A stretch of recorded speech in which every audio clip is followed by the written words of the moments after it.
So the next topic in the flywheel is the stresses and the types of flywheel. This is the last topic of this unit. Let's see it. So in this topic we are going to understand there are two types of flywheel. One is solid flywheel and one is the rim flywheel. And the stresses. So we don't need to find out the stresses here. It is directly mentioned in the formulas. Okay. For flywheel, direct formulas are there. Don't need to derive it. Here the solid flywheel is there. Here the sigma r radial stress, the tangential stress is there, and this is the omega angular speed. So the mass moment of inertia is important in the flywheel. So mass moment of inertia is I is equal to mr square by 2, where m is the mass of disk, capital R is the outer radius of the disk, which is shown here, and I is the mass moment of inertia. So in the same way, the mass of the disk can be calculated with the P capital R square T into R, where T thickness of the disk, where small r is the mass density of the flywheel in kg per meter cube. And from these two equation, what we get here, that I is equal to pi by 2 rho T capital R square. So this is how we can find out the moment of inertia. Now this is how it is analysis is done. Now stresses. There are two types of stresses acting on it. That is the principal stresses. Two principal stresses are acting, that is tangential stress and radial stress. So the general equation for this is this. So these equations are important here. Sigma T and sigma R, it is the tangential and the radial stress. Now the terms which is used here can be shown here. Sigma T is tangential stress, sigma is radial, mu is the Poisson's ratio. For steel it is 0.3 and 0.27 for cast iron. V is the peripheral velocity in meter per second, or you can find out with the help of capital R into omega. And the maximum tangential stress and maximum radial stress are equal and both occurs at R equal to 0. When small r, this small r when we take equal to 0, at that time the maximum stress are there. That means if it is at this point. So sigma 2 equal to sigma max when rho v square by 10 to the power 6 into mu plus 3 by 8.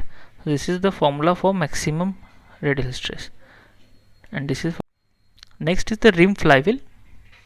So in rim flywheel, the solid flywheel use a maximum weight plus a maximum material also. Here the material is being reduced and even the weight is being reduced. So the rotating rim is there. This include a tensile force P in cross section of rim, which is acting in tangential direction, and bending moment M. So based on that we have derived this. These are the rims and here is the flywheel. So this store the energies here.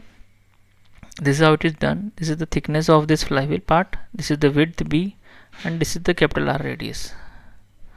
Now sigma T is equal to what? The general stress load per unit area, and it is P1 by A1. So P1 is the tangential force, A1 is the cross section area of spoke. This is rim is nothing but a spoke. Sigma T is the tensile stress. Now the rim is subject to direct tensile stress due to P and bending moment M. So the resultant stress is what? Sigma T is equal to P by A plus minus My by I. Sigma T is equal to P by Bt plus minus sigma M upon Bt square. Y and I terms is being initiated here. So you can say that P is tensile force, M is bending moment, B is the width, T is the thickness of the rim.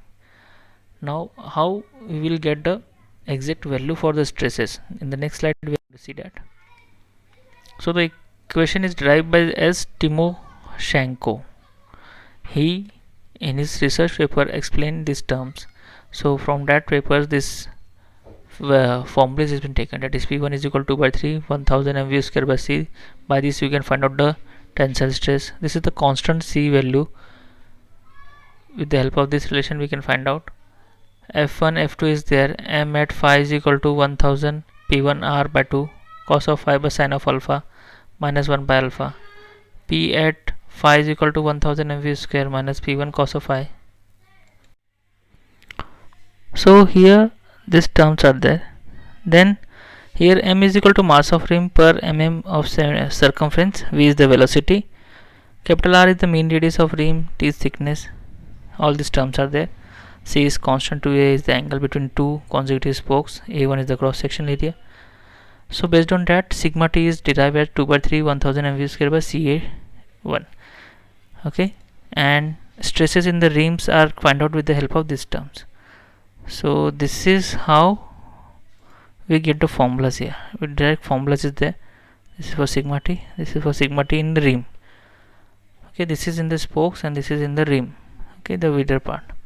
The numerical value of constant c for 4 spokes, the c is this.